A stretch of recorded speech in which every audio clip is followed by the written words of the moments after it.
Good morning and good afternoon, everyone. Welcome. I'm Maria Antonia Tigre, the Global Climate Litigation Fellow at the Sabin Center for Climate Change Law at Columbia Law School. On behalf of the Sabin Center, it's a pleasure to welcome you here today. We are thrilled to have you here today to launch the Sabin Center's monthly webinar series on climate litigation. This is our first. So for those of you who don't know, in December 2021, the Sabin Center launched a global network of peer-reviewed scholars on climate litigation. The network was created to fill a gap in the existing data on climate litigation. And as you may know, the Sabin Center holds a global database on climate cases, which we have maintained since 2011, along with collaboration with several partners. But with the extensive growth of climate litigation, we have decided to create the network as part of our ongoing partnership with UNEP. The network includes rapporteurs in multiple jurisdictions who help us ensure that the database is comprehensive and up to date. And this collaboration with the rapporteurs has proven incredibly fruitful so far, with several cases and updates being added to the database, including in jurisdictions that we didn't have cases before. We currently cover 46 countries as part of the network, or international regional courts as well, and tribunals. And we hope to keep expanding it. And I'll add the link here for those of you who want to look at it a bit more. So as part of this collaboration with the network and with the rapporteurs, we have launched a monthly webinar series to shine a light on climate litigation on countries or cases that we believe are crucial to understanding global trends in climate litigation right now. And we are starting today this webinar series focusing on the Australian Sharma case. To explain the case, the decision and next steps and future developments, we're very lucky to have here with us today Clare Schuster and Jack McLean from Equity Generation Lawyers, the law firm that represents the plaintiffs in the Sharma case, and Matt Floro from the Environmental Defender's Office. So Clare and Matt are actually the national rapporteurs for Australia, and I'll be moderating the panel. We have some questions planned, but we feel free to ask questions in the chat as we will have some time for a Q&A towards the end. So to start us off, I'm going to ask Clare to provide a little bit of an overview of the Sharma case so we can get started. Sure, and thank you for having me on this panel today, Maria. I'd first like to acknowledge that I'm joining everyone from the land of the Gadigal people of the Eora Nation here in Sydney, Australia, and pay my respects to their elders past, present and emerging. I also acknowledge that sovereignty was never ceded. So our firm, Equity Generation Lawyers, represents 8 students and their 86-year-old litigation guardian, Sister Bridget Arthur. Here in Australia, if you're under the age of 18, you can't bring legal proceedings on your own right. You have to have a litigation guardian or litigation representative, and Sister Bridget kindly volunteered her time to the students, as she does on a number of other public interest cases in Australia. As for the students, they're all passionate about climate justice and have been involved in the School Strike for Climate movement. One of the main objectives of that movement, as you probably already know, is to halt the expansion of fossil fuels. So on the 8th of September in 2020, we filed a class action in the Federal Court of Australia against the Australian Minister for Environment, Susan Lee. Our clients allege that the minister has a duty to avoid causing future harm related to the carbon emissions that would result from the approval of a proposed coal mine extension project known as the Vickery Extension Project. That's located in the state of New South Wales here in Australia. If approved, the coal burn from the Vickery Extension Project will result in roughly 100 million tonnes of carbon emissions over the next 25 years, which we of course know would further fuel the climate crisis. So our clients argued that the minister approving the mine would breach that alleged duty. So there was a sort of a 2-step process, first establishing the novel duty of care and a breach of that duty. So in terms of relief that our clients sought, our clients sought first a declaration by the court of that duty, as well as an injunction under Section 75 of the Australian Constitution. So the injunction is this funny injunction called a quia timit injunction, which is Latin. And while most injunctions are sought after some kind of conduct or wrongdoing by a defendant, a quia timit injunction, it's also called a precautionary injunction, is sought in circumstances where a plaintiff or plaintiffs preempt conduct or wrongdoing by the defendant. And it has to meet this threshold of a real and substantial risk of damage of an imminent kind. So it's quite a high bar to establish that. The case went to trial in front of Justice Bromberg of the Federal Court in March last year, and that trial went on for 4 days. We'll talk a little bit more about the duty, how it was established, and the evidence relied upon a little bit later in the webinar. But to skip ahead, Justice Bromberg handed down his first judgment in May last year, and that set out the reasoning in finding that the minister owes a duty of care to our clients to avoid climate harms. So the first arm of the proceedings, I guess. The judge requested some further submissions from the parties, mainly on procedural matters. And in his July follow-up judgment, he included the declaration of the minister's duty, so the first part of relief, and orders for the minister to pay the students' legal costs as well. I think here it's important to note that while we succeeded in establishing a novel duty of care, the quia timit injunction was not granted by the court, and that goes to the high bar that I explained before, and not being enough evidence in front of the court to suggest that the approval was imminent or definitely going to occur.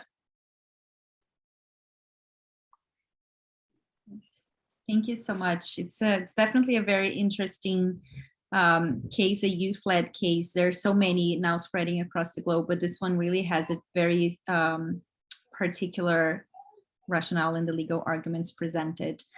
So Jack, can you tell us a little bit more about the duty and how it was established? Yeah, absolutely. And thanks, Claire, for that great summary of the case. And I'll also just start by acknowledging that I'm on unceded Wurundjeri country down here in Melbourne, and acknowledge elders past, present, and emerging. Yeah, so I mean, it's been a really interesting journey through the proceedings, and that was a really great overview from Claire. I'm conscious that there are some people here from common law jurisdictions and some from probably civil law jurisdictions, so these concepts might be a bit more foreign for those folk from civil law jurisdictions, because this case was brought as a common law negligence claim. But one good thing is, I guess, is, you know, folks from common law jurisdictions, you know, I understand it's fairly similar, and these kind of concepts are fairly universal in that system of law.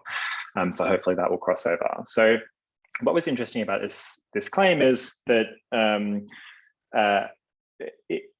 it's in many ways just a really it's a very novel claim, but in some ways it's a really cut and dry negligence claim. And when I'm talking about negligence, I'm talking about the area of law that in common law countries that governs holding certain actors liable for their actions, where those actions cause harm to other actors, and that harm is reasonably foreseeable. And so there's quite an very established body of law in the common law that dates back, about 100 years, right back to Donoghue and Stevenson in the English law. For us, at least in Australia, is the kind of foundational law of negligence that kind of runs you through how to establish a negligence claim. And in this instance, we had a defendant who was the Minister for the Environment. Our plaintiffs, our clients, were 8 incredible young Australians, all under the age of 18. And the thing that gave rise to our clients alleged, the tortious act, or the act that gave rise to harm, was actually a statutory decision, which was quite interesting. So in Australia, there's this legislative regime called the EPBC Act, which essentially is our national environment kind of statutory regime.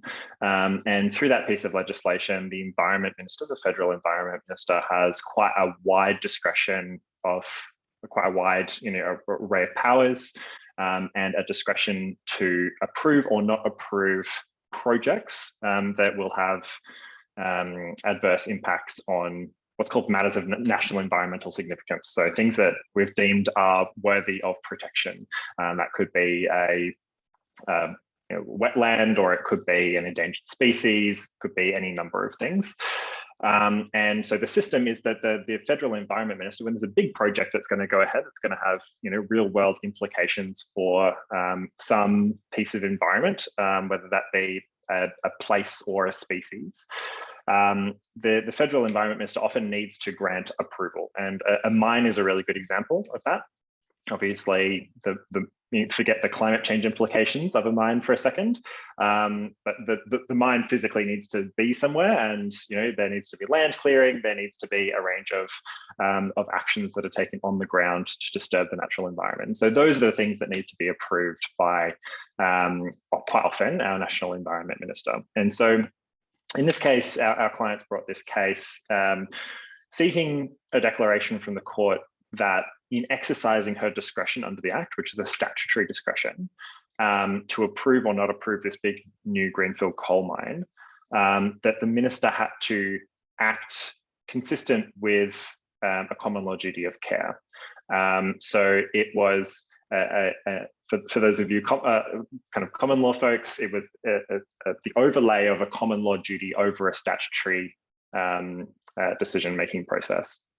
And our clients alleged that the minister had to make her decision of whether or not to approve the mine reasonably within the context of the fact that the minister would reasonably or should reasonably foresee the harm that would befall the children from the mine going ahead, and that's future harm, not from the construction of the mine itself, but from the combustion of, in this case, the coal that would result from that mine. And so, in some ways, this is a interesting case of kind of government decisions and seeking to hold statutory decision makers accountable. But in many ways, it's a really kind of simple negligence claim, and that's essentially how it was run, right? And in order to do that, we kind of go back to first principles in the law of negligence and look at the nature and the degree of the potential harm. In this case, the nature and the degree of the potential harm was immense because of the scope of potential climate harms. And I think Claire is going to talk a bit more about the evidence that we put on about the nature of those harms, but quite broadly, we put on evidence about the economic impact, the health impact of climate change to children, to current children in the future, and also evidence about just climate science evidence, kind of about the link between burning coal and the resultant harm. So that was key for us. The second thing we needed to demonstrate was that harm was reasonably foreseeable for the alleged tortfeasor, in this case, the minister. And that wasn't too hard to make out, given that the defendant was the Minister for the Environment. Under her care is a number of government scientific departments that have specialty and expertise in climate change. She is quite often the Australian representative to international climate change talks, so you'd expect her to have a fairly good grasp, or at least access to information that would allow her to have a fairly good grasp of the nature of climate harm in the future, and the link between the combustion of fossil fuels and increase in CO2 concentration in the atmosphere and resultant harms. The third thing we need to demonstrate is the relationship between the the defendant and the plaintiff. So this is a really foundational concept in the law of negligence, as many of you will know, this idea of that the defendant and the plaintiff must be neighbours. There must be some connection between them. You can't bring a claim against one party that has absolutely no relationship, temporal, physical, emotional, economic, to the person suffering the harm. There needs to be some sort of thing that binds those people that would put the plaintiffs in the mind of the defendant. Quite often that's a temporal relationship or a proximity relationship, but essentially, the way the law of negligence kind of came about in English law is it came about at a time of industrialization, when relationships between parties were increasingly not governed by proximity. And so, you could consume a product on one side of the country or one side of the world that was produced hundreds or thousands of kilometers away. And there was that connection there, even though there was no other kind of physical connection between the parties. So in this case, the connection between the parties was quite an interesting one, because it was based on the minister's role as a member of the federal executive of Australia, and the nature of our clients as citizens and permanent residents of this country.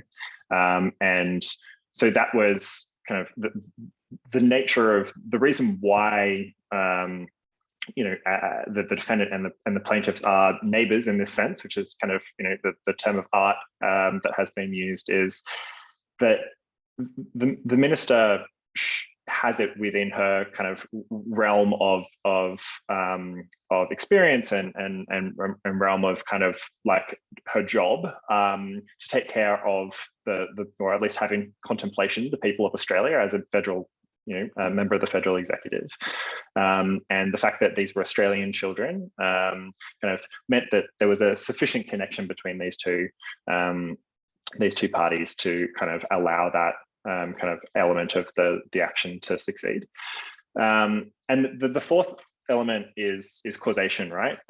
Which is, I'm sure many of the practitioners on the call will kind of groan at this point of time, because causation in climate change matters is really, really, really tough, and was really tough in this case, right?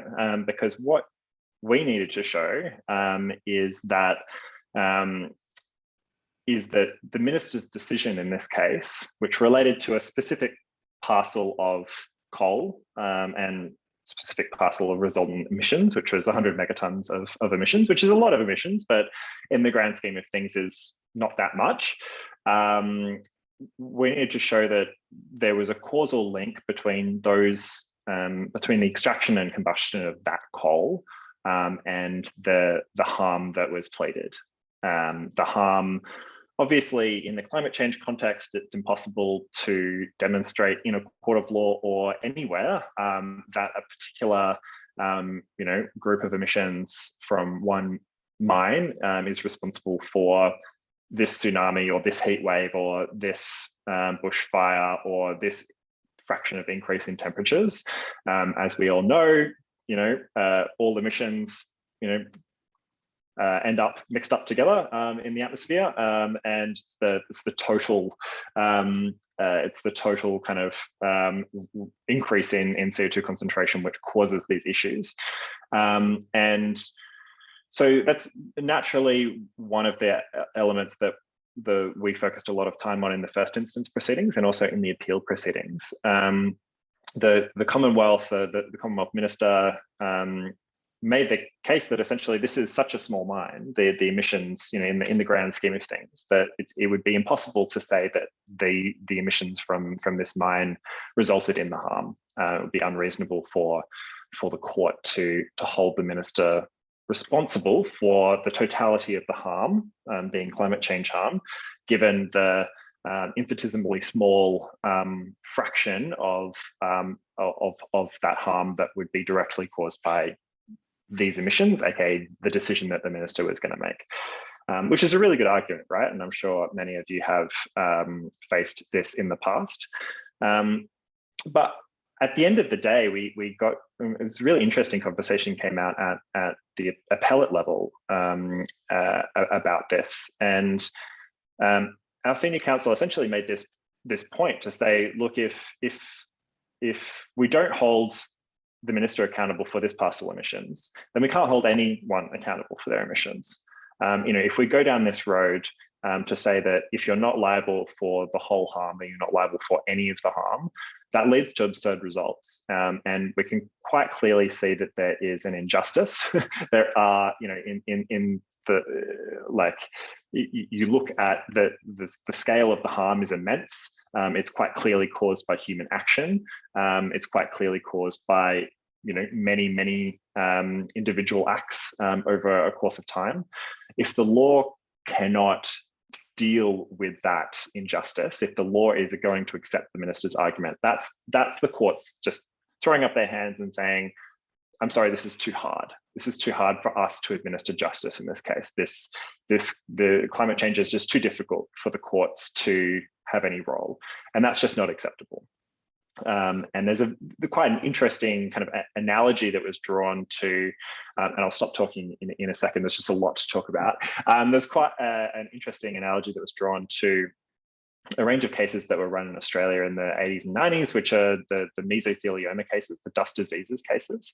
I'm not sure if these, I'm sure there were similar kind of pieces of litigation around the world, but kind of,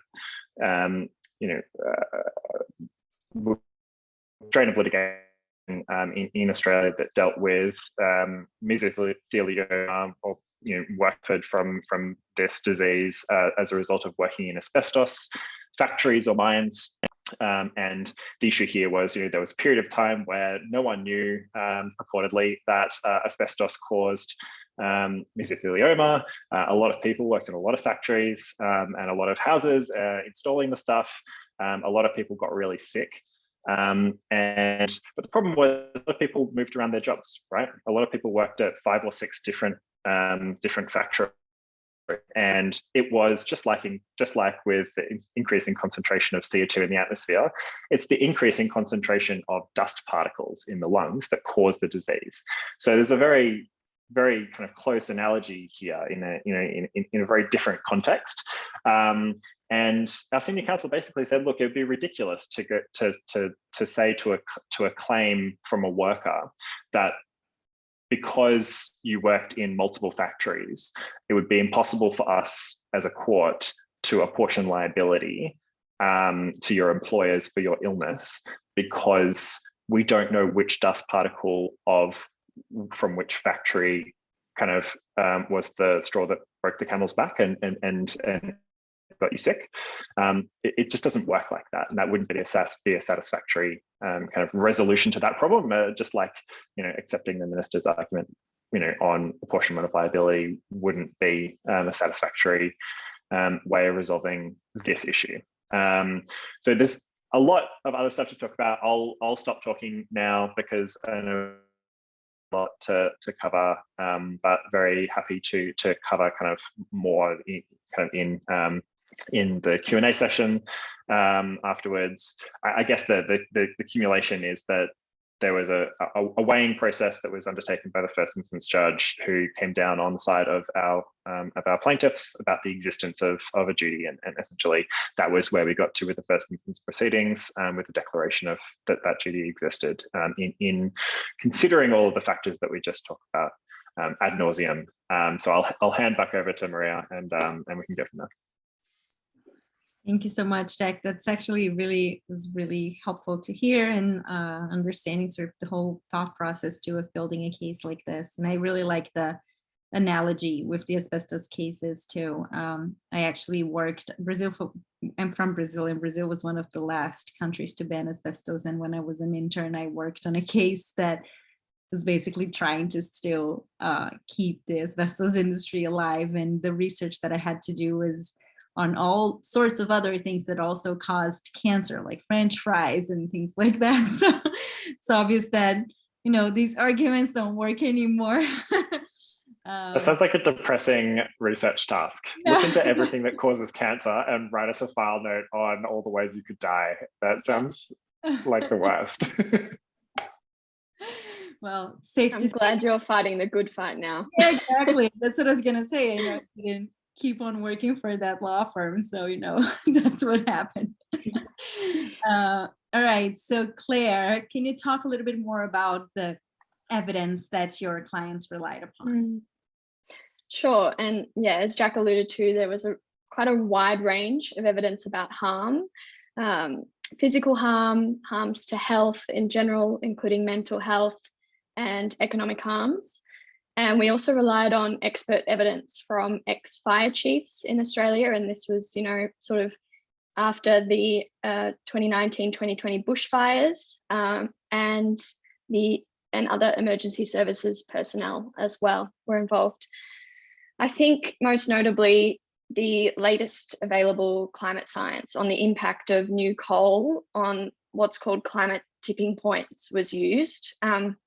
I'm sure many of you are familiar with this theory, but for those who don't know, tipping points are critical thresholds, and when they're exceeded, that can lead to large-scale, irreversible changes in the climate system. So Justice Bromberg, in his May judgment, really delves into this sort of tipping cascade idea. When one tipping point is exceeded, it increases the likelihood of further tipping points being exceeded, and then it's, exponential climate change. It's a long judgment, but it's definitely worth having a read. It's in section 3 of the May judgment, and you can find that either on the Sabin Centre's database or on our website as well. There's a link to it. So definitely recommend that for some more detailed reading. In general, with the evidence, I think a key takeaway is that the minister didn't challenge any of our evidence. I don't know about overseas, but this is particularly important in Australia, where much in the context of much of our media and people in power still viewing climate change as a political issue. So unfortunately, climate change is still incredibly divisive here. And in my opinion, an unchallenged acceptance of the evidence by the minister helps to finally settle some of that tension. That's really interesting. Obviously, here in the United States, it's also a very divisive issue still. So there's hope. All right, Jack, can you talk a little bit about what's the current status of the case now? Yeah, absolutely. So the first instance proceedings came to a close in July of last year, and they were very quickly appealed by the minister. The first proceedings were brought in the Federal Court of Australia. The appeal court was called the Full Court of the Federal Court of Australia, which is kind of our Court of Appeals. And then, beyond that is an appeal to our APEC Court, which is the High Court of Australia.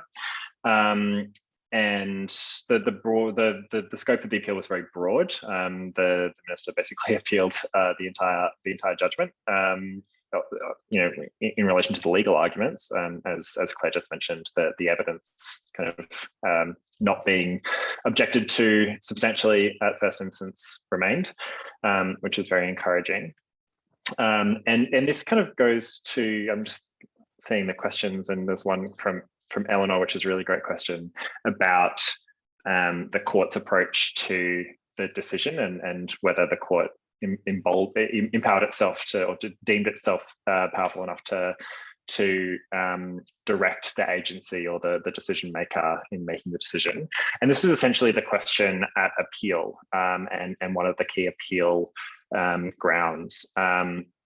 It's quite complicated. The imposition of a common law duty of care over an existing public law. So I'm trying not to assume that similar kind of legal systems here, but in Australia, we have a public law system which deals with accountability of statutory decision makers. We have administrative law and constitutional law. Administrative law is a whole kind of area of law which deals with decisions made under statutory regimes, and there is a mechanism to challenge those decisions within that area of law. which is relatively narrow. It's called judicial review, and there's also a merits review. This was not that. This was a common law duty of care, which kind of imposes additional obligations on a statutory decision maker. So, but the question of whether a court, the extent to which a court is going to step in and direct a statutory decision maker to do a thing or not do a thing is a really interesting question, and it's really where it really is kind of a foundational question in terms of branches of government. What's the role of the court? What is the role of the executive? What's the role of the legislature? And obviously, it's something that courts take very, very seriously and can be politicized as well. And so, at appeal, the Commonwealth basically came in and said, look, it's not the role of the court to direct the minister to make a decision in a certain way. The minister has a statutory discretion. It's a discretion for a reason. The legislature has written the act in a way that empowers the minister to make the decision that she wants to make. It's improper for the court to come in, especially when the act itself doesn't talk about climate change or climate harm at all. Doesn't require the minister to consider climate change or climate harm at all. It would be improper for the court to come in and impose a whole new set of requirements on the minister in exercise of that discretion. That's an overstep of the court. And our clients argued, no, it's not an overstep of the court. That's the role of the court. The role of the court is to ensure, partly to ensure that actions that are taken, including by ministers, are taken legally. And an act can be illegal in our system of law, at public law. It can be illegally. A minister can make a decision which is invalid or legally fixed with an error, under the statute. But they can also make a decision which is a perfectly legal decision under the statute, but which breaches some other legal norm. In this case, it could be perfectly legal under the statute to make a certain decision to approve the mine. But the common law overlays over that statute. It's an additional source of law that the minister needs to comply with. And the court is well within its rights to not direct the minister to make a certain decision and to exercise discretion in a certain way, but just to say to the minister, in exercising your discretion under the Act, you need to not breach this other area of law. And we're going to scope that for you really clearly and that's what happened in the first instance proceedings, that the judge said, look, I'm not going to issue an injunction to stop you from doing something, but what I am going to do is I'm going to issue a declaration, which is a statement of law, saying in exercising that discretion, in making that decision, you need to make it in a way that is not inconsistent with this duty that you have to children. And so at appeal, that was really the central question for the court of how far is the court willing to go to step into this issue and direct a statutory decision maker. And the Commonwealth said, look, this climate change is too policy centric. It's a matter for the executive. It's not a matter for the courts. The courts are ill suited to deal with climate change. Leave it to us. We'll deal with this. And we were, our clients said, no, there's no reason to say that. There's definitely no reason to think that the executive has this in hand and is doing an excellent job at minimizing climate harm. There are definitely policy considerations to the question, but there's also policy considerations to every question of law, especially involving statutory decision makers. There's always going to be policy considerations. So that's not of itself a reason for the courts to just throw up their hands and say, this is not for us. The court has a sacred role in upholding certain areas of law and holding people responsible for their actions. And that's essentially where we got to on appeal, and that judgment's reserved. So we're waiting for the judgment, which should come soon, but it is unclear, hopefully in the next couple of months. And then we'll have to reassess and see what happens then. Thank you so much. And Claire, what are the potential outcomes of the appeal? Yeah, so as Jack has just said, we're still waiting judgment from the full federal court, so we can only really speculate about the details of any outcome. But of course, there are two obvious outcomes of the appeal. First, the minister could lose her appeal and the duty of care is upheld, or second, the minister wins her appeal and the duty of care is lost. So if the duty of care is lost, our clients still have the option to appeal that decision to the High Court, which is the apex court of Australia, the last resort. You have to apply for something called special leave to appeal a decision to the High Court, and that's a procedural matter, and we'll look into that if the circumstances arise. On the other hand, if the minister loses the appeal and we retain the duty, there is a possibility that our clients may want to look into a breach of the duty, noting that the minister has since the duty was handed down, approved the Vickery Extension project irrespective of that duty in September last year, and that's something open to them. So we'll see.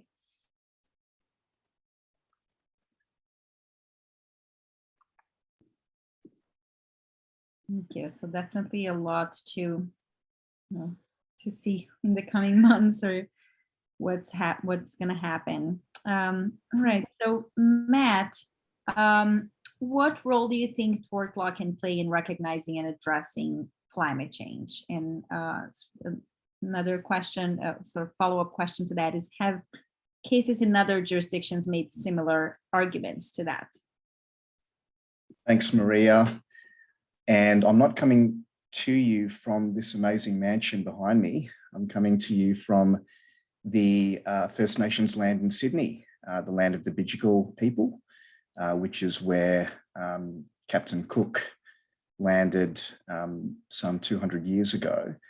And the reason why us Australians do this acknowledgement of country for those overseas is because firstly, we want to pay our respects to First Nations and Indigenous peoples in our country. And we also have an issue in Australia where there was no treaty, unfortunately, between our First Nations peoples and the British colonisers. So that remains an unresolved issue compared to, let's say, in New Zealand, where they had the Treaty of Waitangi.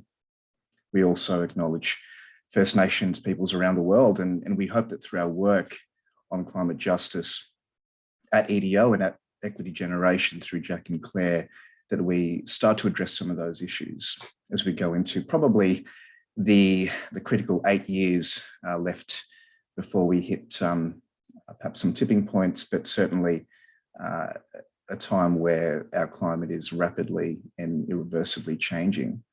I want to congratulate Jack and Claire on an amazing effort with the Sharma case, and David Barndon as well online. Their work with Sharma has been absolutely groundbreaking. And when I read the judgment, which took me a while because it is a long judgment, as Claire said, I was just in awe of the history, the legal history, the jurisprudential foundations that Justice Bromberg went through. And I think his judgment does point to the potential development of the tort of negligence. And common law is a system of law that proceeds by way of incremental development. And we saw that through the Sharma case. We saw that initially through the British case of Donoghue and Stevenson in the House of Lords, which established the tort of negligence, which is now developed thus far. We'll see what the full court says in Australia into a duty to consider climate effects, particularly when approving resource and extractive industry development.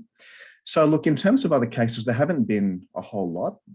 There have been cases, as Jack has said, in the dust diseases jurisdictions, also in tobacco litigation in the United States in particular. And there is a raft of literature around the tobacco litigation and also the asbestos litigation in the US and in Australia, respectively.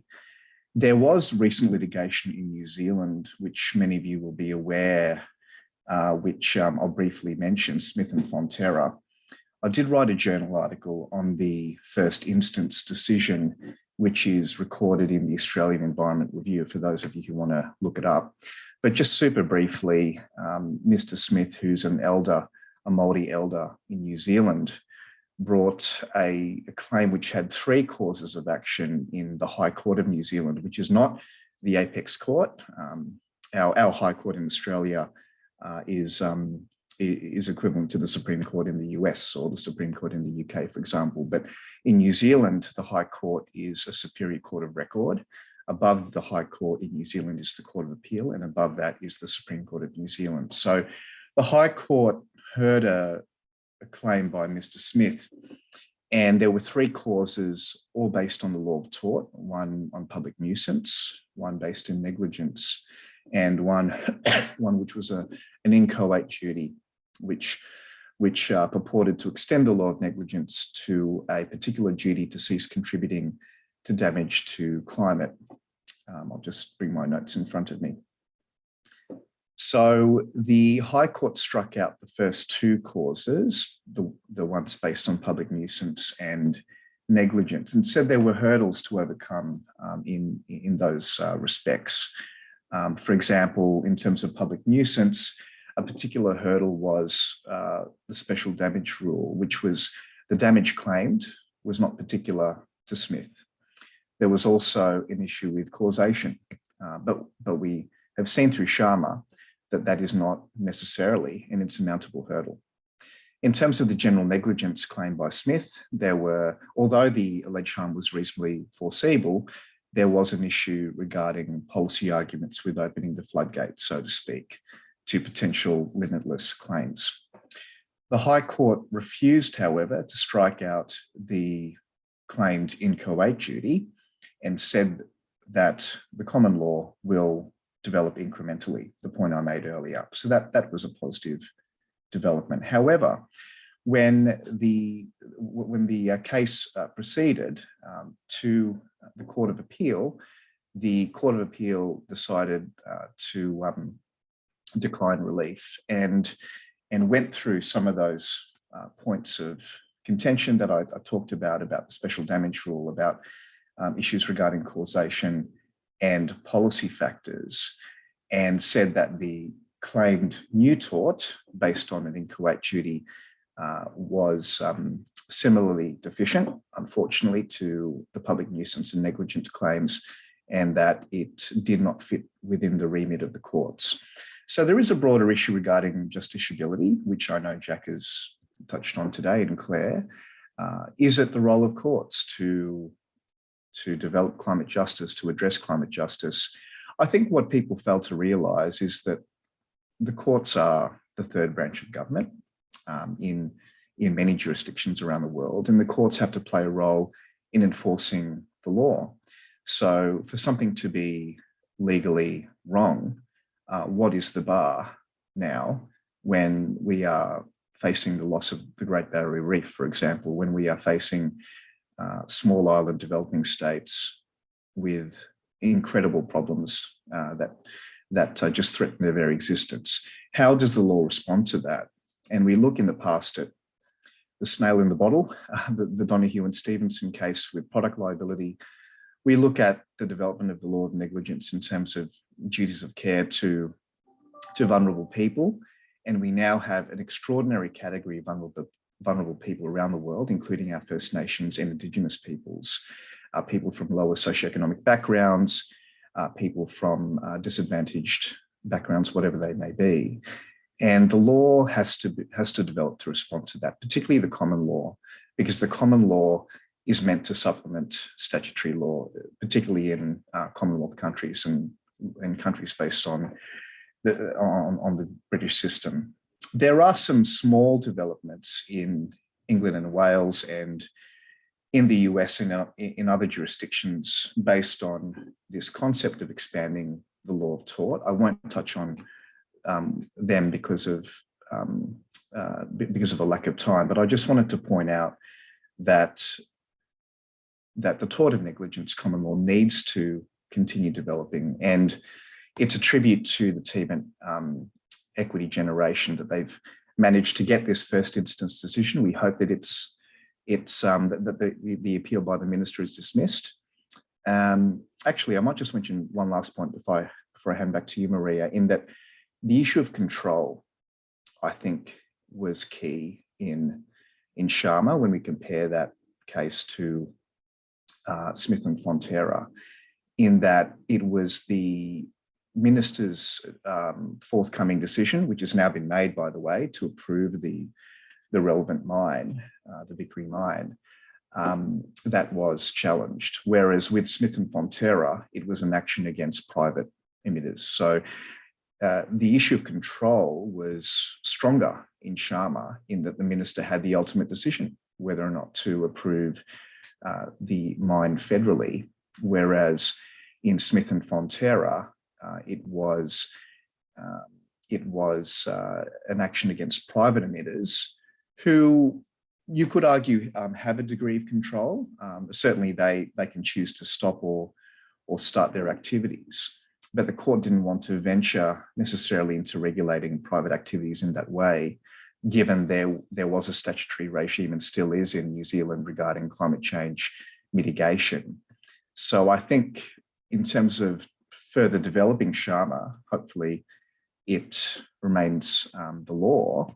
We will see in the future, as Jack said, community organisations, First Nations communities trying to challenge forthcoming or previous whatever decisions of consent authorities, including ministers, secretaries of state, etc., departmental heads, and saying that, look, when you've got a decision that's being made according to statute or whatever, it is overlaid with a tortious duty. Thanks, Maria. Thank you so much, Matt. There are a lot of very interesting questions here. So I'll start with Erin's question on how this case came about, sort of in how equity generation lawyers first connected with the activists and sort of how it moved on from that point. Yeah, good question. Yeah, sure. I mean, yeah, it's a good question. Obviously, these cases are really brilliant, and we're kind of in awe of our clients, especially given that they're all children, in having the fortitude to bring a case like this. This case really built, I think, for a lot of them on activist kind of advocacy that they were already doing in relation to climate change. Claire mentioned that all of our clients were involved with School Strike for Climate, which is Fridays for Future in Australia.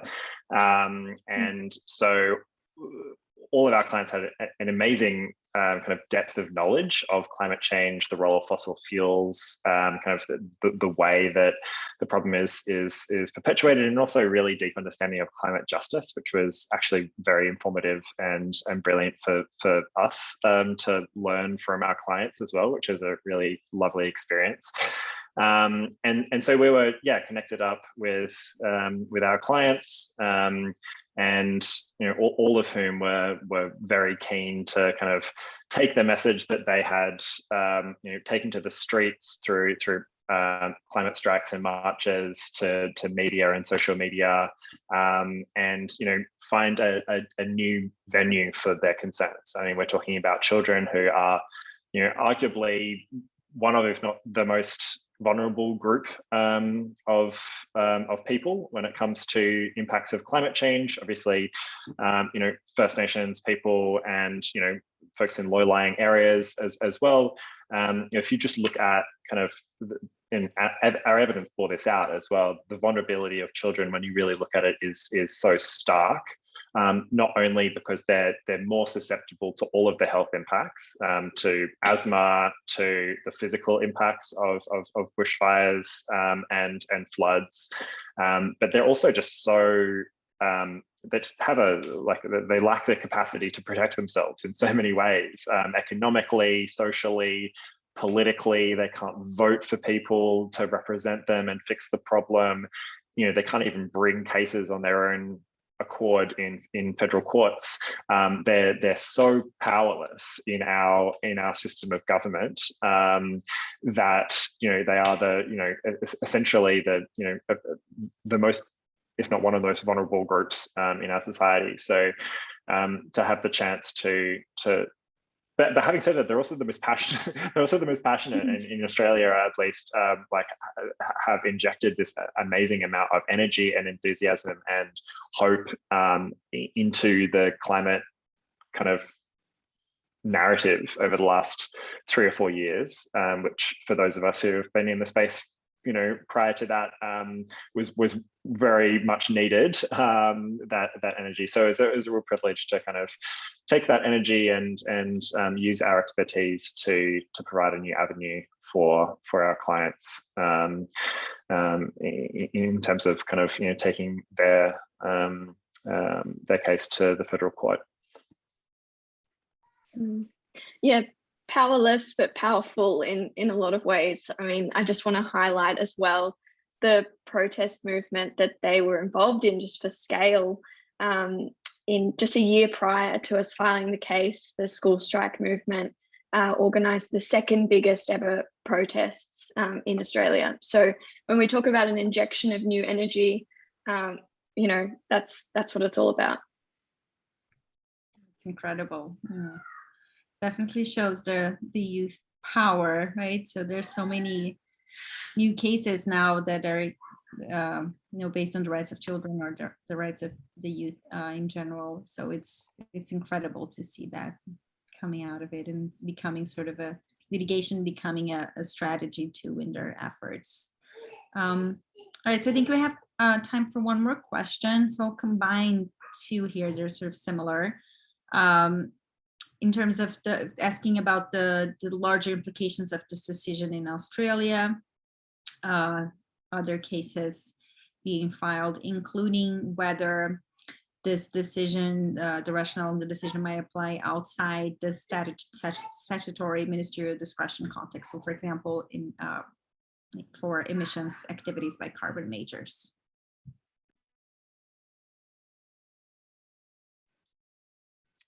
Does anyone want to answer that, or should I? I'm happy Go ahead, to. Jack. Okay, great. Yeah, so as far as the impact of this decision, kind of outside the context of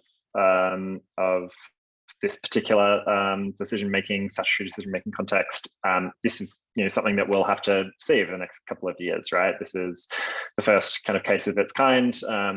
As Matt was kind of making clear before, one of the interesting things about this case in comparison to some of the other tort claims is that it's very, very focused. It's very, very focused on one specific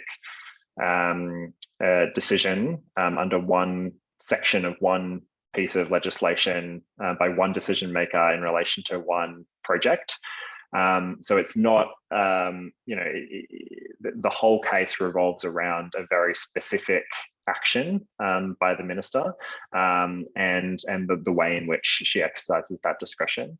And obviously the way that the common law develops is by way of incrementalism and analogy. And so, it's not like the next case has to be brought on the same section of the same act, but using these principles and what Matt was talking about in terms of control before is really, really important. This is an interesting circumstance in that, and this is relevant when it comes to the imposition on private sector entities and carbon majors, is that I guess there are millions, if not billions, of entities out there, persons, organizations, companies, governments, state, federal, municipalities that emit and that have control over emissions. And there's an infinite scale of responsibility out there. In this case, it was quite a clear case that the minister was kind of empowered with this discretion, which meant that she had a very specific control over whether the specific coal in the ground was dug up or not. She could say yes or no. and that was completely within her power. And if she said no, the coal wouldn't be dug up and combusted, and the climate impacts from that coal would not eventuate. If she said yes, they quite clearly would. So it was both.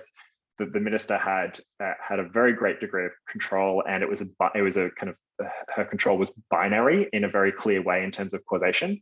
I mean, you could argue the same, kind of thing when it comes to actual emitters, and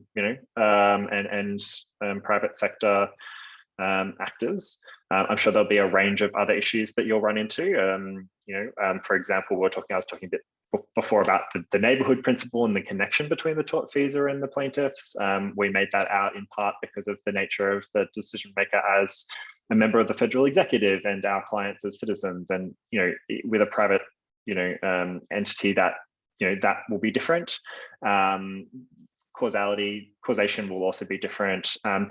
So essentially, in imposing this, it's not so much a cookie cutter. In the Sharma isn't a cookie cutter. It's like you need to go back to first principles, and if you can make the first principles work, and I ran through those first principles before about the nature and the degree of harm, the relationship, the causation aspect.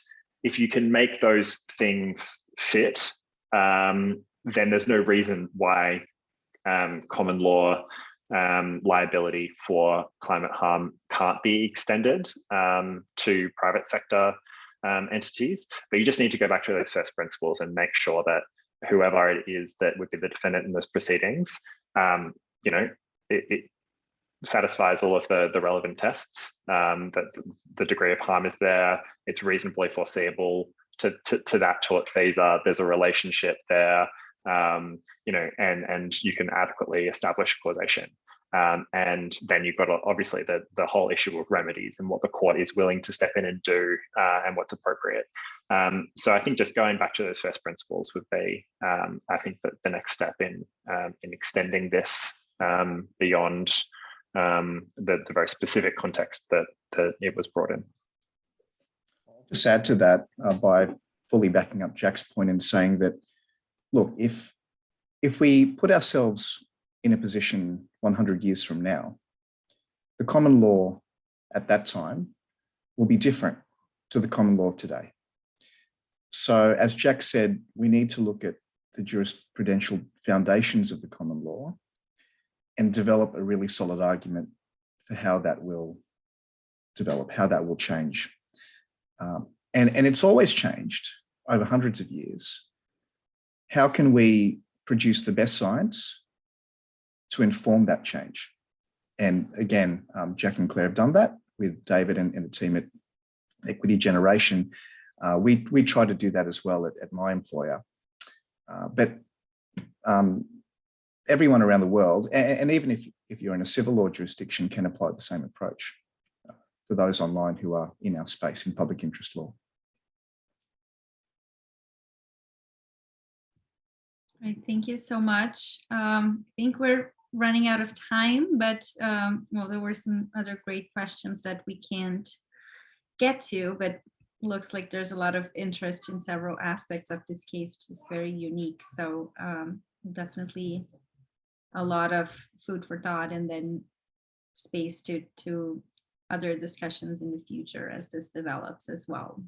And there are a lot of congratulations too, both to to Claire and Jack and your team in terms of bringing the case itself and the answers and the explanations.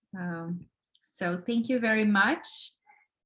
And this is our, like I said, it's the first webinar of our series. So we'll have another one next month, which I hope you all join us as well. And moving on to another jurisdiction and another case, but it's hope to continue this discussion on climate litigation. So thank you, Claire, Jack, and Matt too, for being here, for participating, and for your incredible answers and the insight into the case, which I think is, it's a unique opportunity to be able to talk to people who are actually bringing the case forward and explaining sort of the intricacies and what goes in the background of actually bringing this together. Right, so thank you for having us. Yeah. And thank you everyone who attended. Thanks, everyone. Thanks, Maria. Thanks, everyone. Bye. See you. Bye. Good day.